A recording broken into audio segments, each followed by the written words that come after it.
Assalamualaikum warahmatullahi wabarakatuh. Selamat pagi Tribuners. Kembali lagi di program Mata Lokal Memilih, referensi Anda menuju 2024.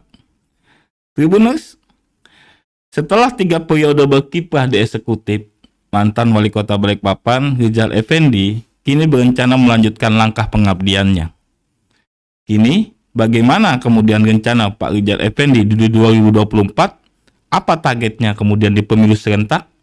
Mata Lokal Memilih kali ini akan mengangkatnya dalam Medan Baru setelah Wali Kota. Saat ini sudah bergabung tamu istimewa sekali, Bapak Rizal Effendi, yang mungkin sudah banyak orang kenal itu kan, sudah terutama di Kaltim dan Balikpapan. Assalamualaikum Pak. Waalaikumsalam warahmatullahi wabarakatuh. Sehat Pak? Alhamdulillah. Alhamdulillah sehat. Tampak segar kayaknya Pak setelah keluar dari Ya bisa menikmati hidup lah, kebebasan lebih gitu. Bisa santai. lebih punya banyak waktu luang untuk keluarga gitu. Terutama cucu. Asik kalau ketemu cucu kan gitu. Iya. Tapi ini dengar-dengar Bapak setelah punya tugas menjadi 3 periode ya kan, wakil wali kota 1 periode, kemudian wali kota 2 periode ya kan.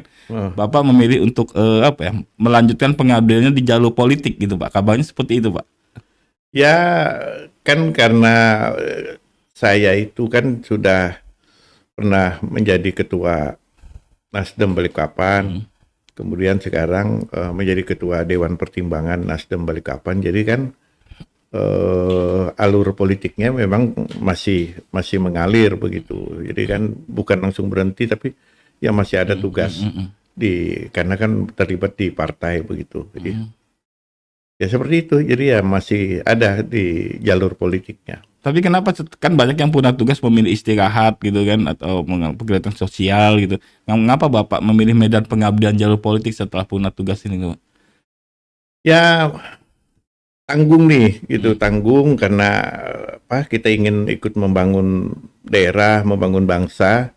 Salah satu jalur terbaik itu memang melalui jalur politik begitu, walaupun di jalur politik itu kan banyak hal yang kadang-kadang tidak bisa dibaca dengan baik seperti itu, tapi ya dimanapun orang meyakini bahwa jalur politik itu salah satu cara terbaik untuk ikut membangun bangsa, membangun daerah, membangun masyarakat. Jadi ya kalau ini memang saya masih diizinkan, ya saya masih masuk di jalur politik gitu.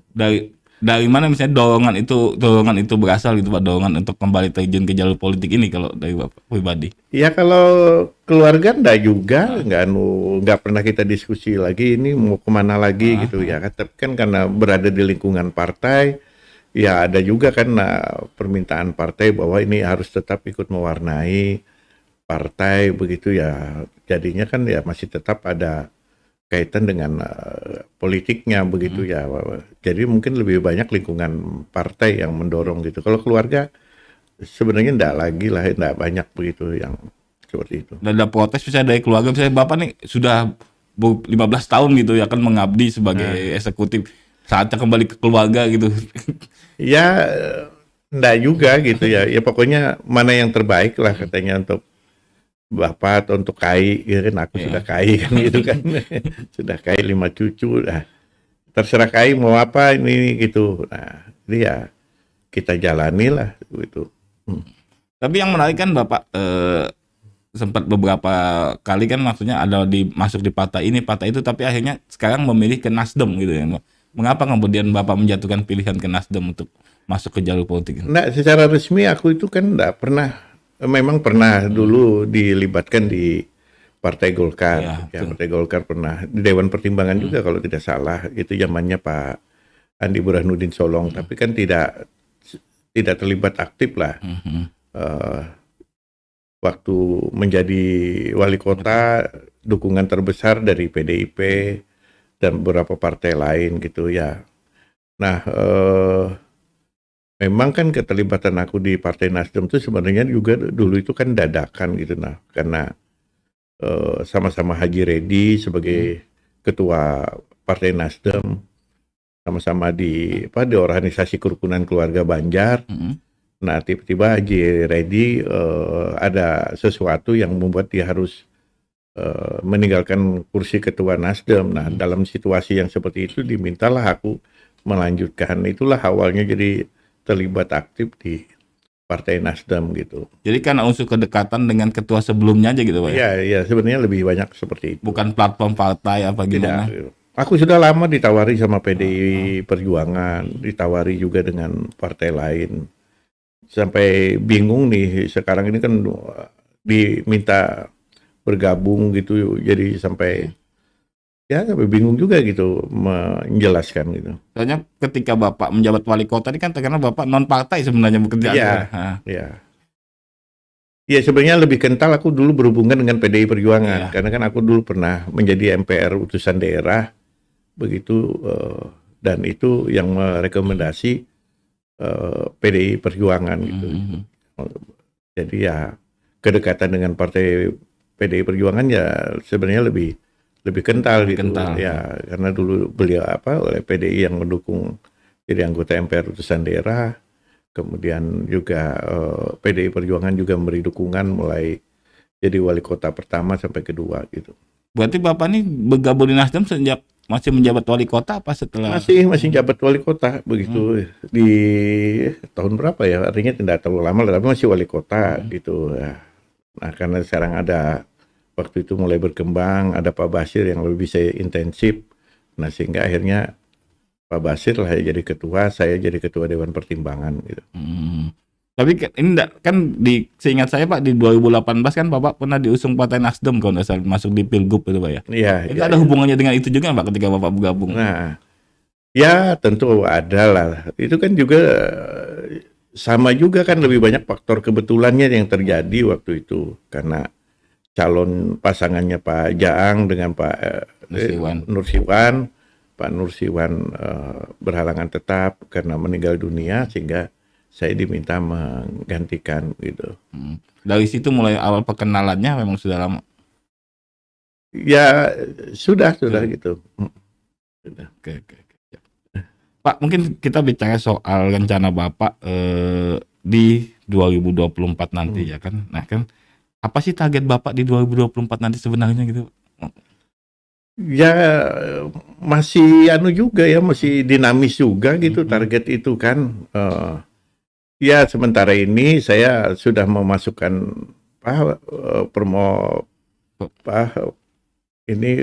pencalonan ke Nasdem melalui untuk DPR RI gitu ya. Kemudian karena di DPR Kaltim itu kurang tokoh wanitanya, maka istri saya masuk di calon DPRD Kalimantan Timur gitu. Apakah saya lolos belum tentu juga gitu, karena kan nanti diseleksi juga oleh DPP begitu. Calonnya saya lihat sudah lebih dari 15 orang. Tapi dengan nama besar Pak Rijal Effendi yang sudah 3 periode di eksekutif, saya rasa jadi pertimbangan itu untuk Nasdem. Iya, tapi kan tidak segala-galanya juga kan. Kadang-kadang kan bisa terjadi hal yang di luar dugaan gitu. Ya, ya kita jalani lah begitu. Apakah ini nanti akhirnya menjadi calon DPR RI apa tidak, atau bergeser kan ada juga, sudah Pak Rijal jangan dulu di DPR RI, udah persiapkan untuk pencalonan gubernur atau wakil gubernur. Ya, tapi ya sekali lagi sebenarnya pilihan saya itu juga, saya menyadari juga kan selama ini saya terjun di partai politik atau terjun di politik menjadi wakil wali kota atau wali kota itu boleh dibilang dengan keterbatasan kemampuan finansialnya.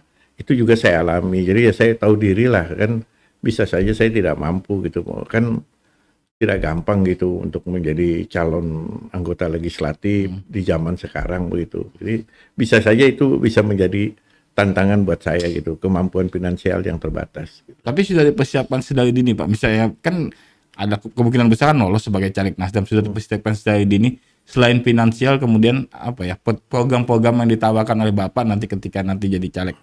Kalau program ya ada gitu kan. Misalnya kan saya ingin betul mewarnai kan kalau DPR RI itu yang saya harapkan betul adalah selama ini kan kurang sekali bagian yang bisa dirasakan oleh Kalimantan Timur, lebih-lebih setelah ada IKN gitu, masih kurang begitu ya. Dulu juga ya sama, kita ini penyumbang devisa terbesar di Indonesia, di negara terkini. Tapi kompensasi dari itu terhadap Kaltim jauh sekali. Lebih lagi dengan IKN. Nah, itu yang saya ingin betul mewarnai kalau terpilih di DPR RI. Kenapa nih misalnya saja saya pernah menulis kan harusnya program prioritas yang proyek strategis nasional itu harusnya banyak di Kaltim karena Kaltim sudah berbuat untuk IKN. Tapi kan faktanya misalnya jalan tol Samarinda Bontang malah terhapus misalnya. Gimana nih kemudian kita ingin meningkatkan sumber daya manusia. Kita punya sekarang ini ITK, Institut Teknologi Kalimantan, tapi itu kan perkembangannya sangat terbatas dan masih tersiok-siok.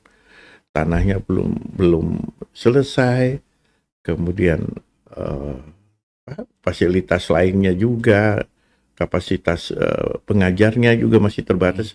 Bagaimana Kaltim mau mengejar ketertinggalannya gitu. Nah, akhirnya nanti pasti kita ribut lagi bahwa IKN ini tidak banyak memberi kontribusi kepada, tidak ada dampak bagi ya, masyarakat. terutama dari segi sumber daya manusia gitu. Nah, itu yang saya ingin warnai. Ini kita ini harus ngotot. Saya senang juga Pak Gubernur sekarang ini, Pak Isran ini ngotot, tapi kan masih di sektor dananya gitu. Nah, kan ya, beliau itu kan luar biasa beraninya mau membalik komposisi APBN itu dari yang 70 APBN 30 ke daerah, mau beliau balik 30-nya yang ke pusat. Nah, pusat 30-nya gitu kan. Itu kan sebenarnya cerminan dari yang dirasakan Kalimantan Timur gitu. Nah, paling besar nyumbang tapi paling sedikit itu kan.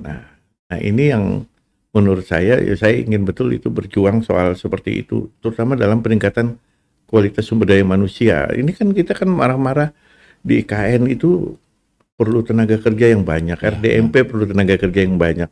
Tapi begitu ditanya mana orang Kaltimnya, kita terhambat kemampuan, belum memenuhi sertifikasi, belum memenuhi.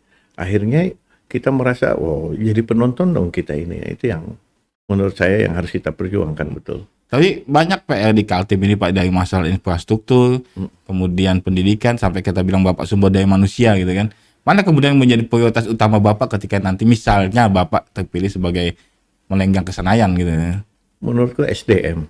Ya, jadi kan kalau Pak Jokowi kan secara nasional beliau infrastruktur. Tapi menurut saya kalau Kaltim harus SDM. Harus ngotot kita dengan, masa kita ini tidak punya jenderal, masa kita ini tidak punya dirjen. Itu untuk mencari orang di IKN itu kan setengah mati kita cari deputy. Gitu. Tapi akhirnya ada juga kan Pak yang dari Kaltim? Ya, ada, tapi kan terbatas. Misalnya kita berebut direktur kita kalah, berebut yang lainnya kita kalah. Kan terbatas sekali kemampuan kita gitu. Kalau Bapak melihat SDM, apa masalah utamanya sih Pak? Kenapa kita kemampuannya terbatas? Apa memang tidak ada orangnya? Apa memang orang-orangnya tidak berani tampil di tingkat pusat gitu Pak? Iya, kita mungkin tidak tersistematis soal peningkatan kualitas SDM ini. Kita betul-betul tidak fokus. Harusnya kita berani fokus. Sekolah harus kita tingkatkan, ya kan, kemampuan sekolah. Kemudian misalnya kan provinsi bagus nih, ada beasiswa. Ya. Nah, beasiswanya mungkin harus mulai fokus sudah. Apa yang kita butuhkan? Tenaga apa nih yang kita harus kita porsir? Oh, ini yang kita butuhkan, ini yang harusnya. Tidak lagi beasiswanya umum begitu. Mungkin umumnya ada tapi terbatas. Tapi kepada bidang-bidang tertentu kita harusnya genjot habis-habisan. BLK kita terbatas sekali. Hanya ada berapa kemampuan BLK itu. Kapasitas terbatas, kemudian juga bidangnya juga terbatas. Padahal dibutuhkan bidangnya banyak. Nah, BLK kita itu kan tidak fleksibel itu kan. SMK kan sebenarnya sudah mulai diarahkan fleksibel. Kebutuhan apa? Arahkan ke sana studinya. BLK kita kan cuma terbatas beberapa bidang. Jadi tidak nyambung dengan kebutuhan industrinya. Itu yang BLK-nya harus dikegenjot. Kita besar-besaran punya BLK yang pusat BLK terbesar di Balikpapan, di PPU, di Samarinda. Jadi kita bisa menjawab kebutuhan. Sekarang kan memang persyaratan misalnya jangankan tenaga yang ahli, tenaga yang di kelas bawah pun diperlukan sertifikasi. Tapi kan berapa banyak orang Kaltim yang sudah punya sertifikat? Itu yang harusnya digenjot kita, yang menurut saya itu harus kita lakukan. Kalau enggak kita jadi pasti kita kalah terus dan kita tidak bisa marah. Jadi kalau mau jadi tuan rumah di kota sendiri atau di daerah sendiri, tidak cukup. Kita orang daerah, tidak cukup sekarang dengan di situ. Kita bisa menjadi tuan rumah di daerah sendiri kalau kapasitas kita lebih dari orang dari luar. Baru kita bisa jadi. Karena zaman sudah berubah, zaman sudah global. Orang sudah tidak melihat lagi batas wilayah. Iya, iya. Gitu. Jadi Pak, kan Bapak kan sudah 2 periode, sempat 2 periode menjadi wali kota gitu kan. Apa sih kesulitan utama misalnya kenapa pemerintah pusat itu tidak memberikan perhatian lebih untuk peningkatan SDM terutama di Kaltim gitu? Kadang-kadang kan permulanya beda. Ya, misalnya dana pembangunan. Sering pusat pendekatannya pada pendekatan misalnya jumlah penduduk, ya kan. Nah, kalau jumlah penduduk enggak pernah bisa dibangun jalan ataupun ditingkatkan jalan di Kaltim. Berapa penduduknya? Cuma setingkat kecamatan di Jawa. Itu satu yang menjadi hambatan kita gitu. Nah, kadang-kadang permulanya dipakai dengan jumlah penduduk begitu. Harusnya kalau dia pakai misalnya luas wilayah, kontribusi wilayah, nah itu bisa Kaltim bisa unggul dalam ini kan sering jumlah penduduk yang dijadikan. Kemudian kedua, kita kalah lobby. Di DPR RI kita cuma 8 orang gitu. Itu pengaruh juga Pak ya? Pengaruh. Orang DPR itu kan mereka juga membawa masing-masing misi daerah. Iya. Wah, daerah saya, nah dia kuat. Misalnya di daerah Jawa, rata-rata dia 20-30 orang ya kalah kita. Kita enggak punya dirjen.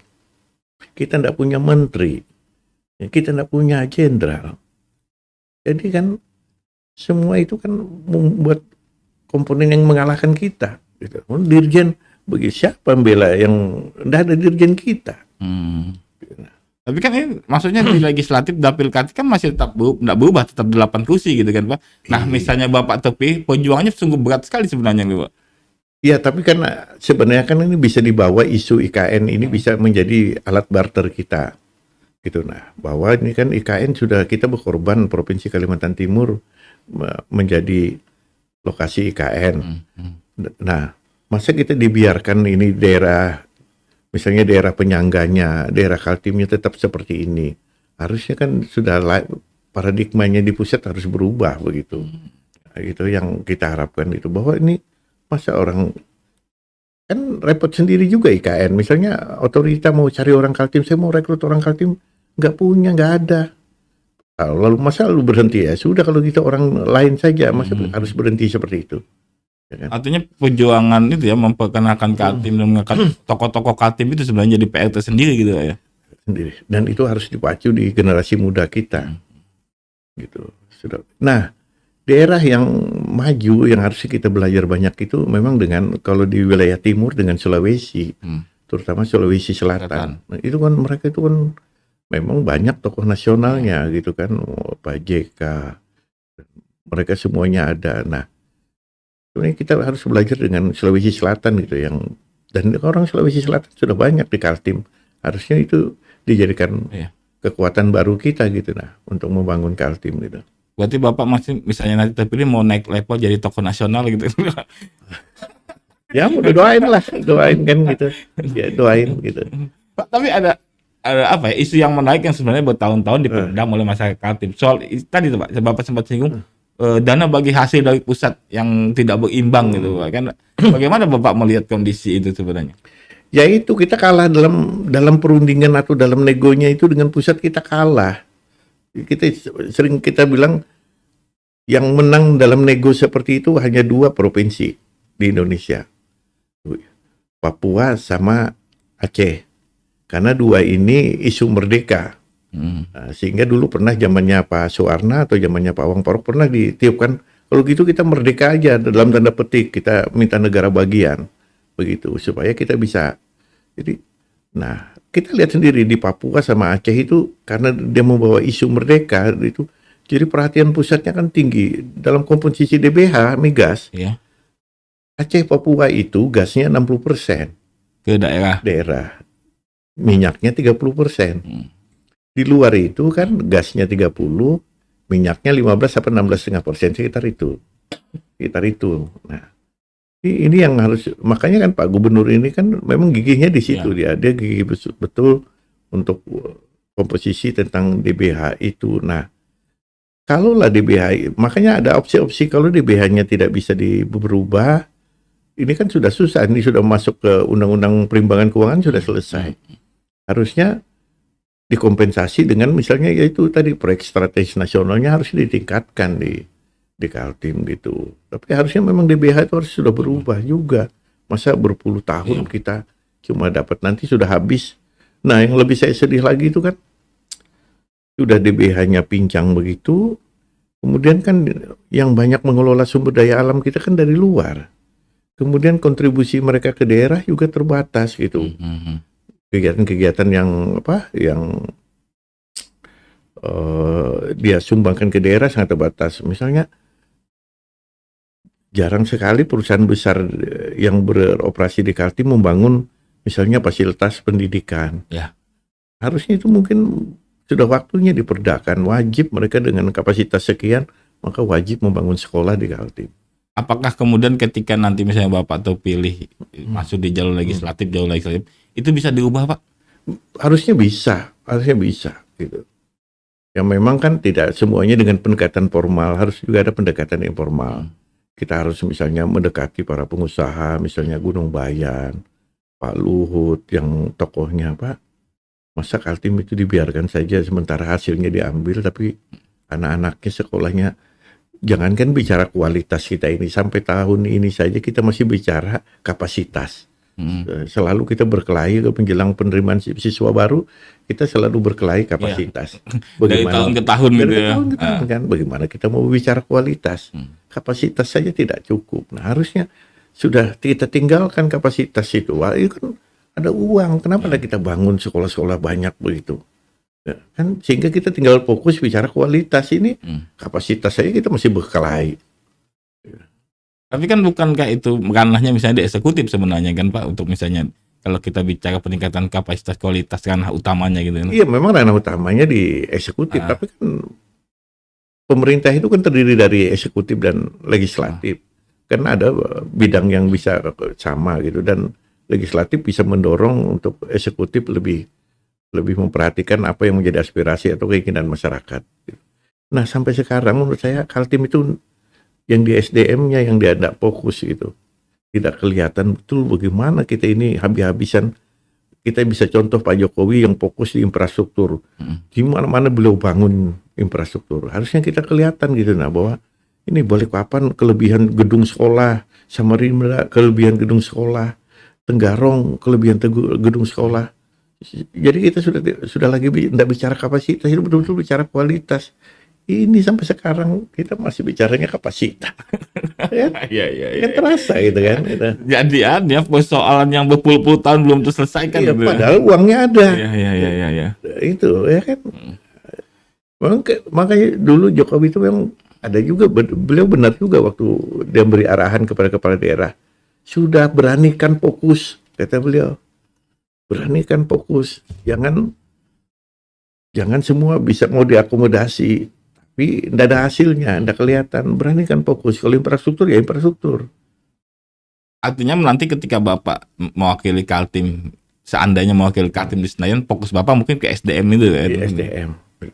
Nah, di pendidikan begitu.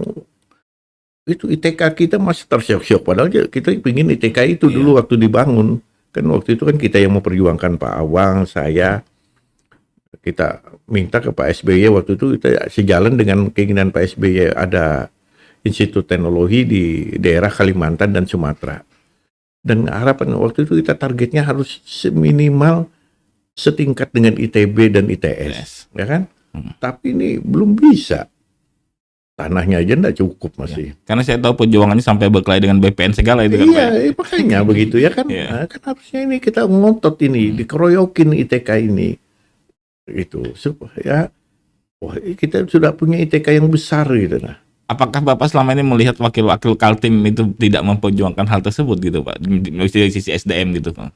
Iya, mungkin ada. Saya lihat Ibu Etifah itu banyak menyebarkan saya lihat beasiswa gitu kan di Kaltim gitu kan, beliau karena di komisi mitranya adalah Kementerian Pendidikan. Tapi kan bahwa kita kelihatan lagi menciptakan generasi yang bobotnya tinggi sesuai kebutuhan tidak kelihatan masih sampai sekarang. Masih Pak Awang dulu, mendingan Pak Awang masih kelihatan waktu dia mau kerja sama kereta api dengan Rusia, dia kirim anak-anak kita ke Rusia. Kan kelihatan kan anak-anak kita tidak terbayangkan bisa kuliah di Rusia. Walaupun kereta apinya batal. Walaupun batal, tapi kan kita punya orang ya kan, minimal kita punya orang gitu. Nah harusnya kan kelihatan nih gitu. Makanya saya juga ngotot misalnya, kan pembangunan di IKN itu konsepnya Forest City. Dan yang tahu betul dengan hutan tropika basah itu atau hutan tropis itu adalah Fakultas Kehutanan Universitas Mula Warman.